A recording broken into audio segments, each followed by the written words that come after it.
Train रात के लगभग 2 बजे थे। चारों तरफ घना कोहरा फैला हुआ था। सोनू अपने गांव वापस लौट रहा था।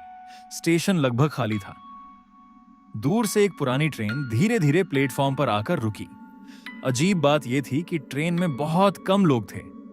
सोनू एक खाली बोगी में जाकर बैठ गया। ट्रेन चल पड़ी।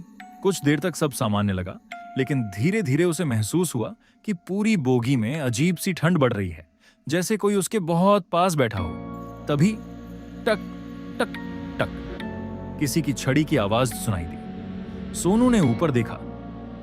एक बूढ़ा आदमी सफेद कपड़ों में धीरे धीरे उसकी तरफ आ रहा था। उसकी आंखें बिल्कुल फीकी थीं और चेहरा अजीब तरह से मरा हुआ लग रहा था। वो आकर सोनू के सामने बैठ गया।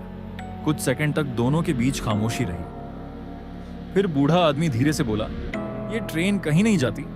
सोनू हंस पड़ा। बाबा, आप भी ना डराते बहुत हो। लेकिन बूढ़ा आदमी बस मुस्कुराता रहा। उसकी मुस्कान देखकर सोनू के शरीर में सिहरन दौड़ गई। कुछ देर बाद सोनू ने खिड़की से बाहर देखा और उसके हाथ पैर ठंडे पड़ गए। ट्रेन पटरी पर नहीं चल रही थी, वो हवा में उड़ रही थी। नीचे सिर्फ घना अंधेरा था।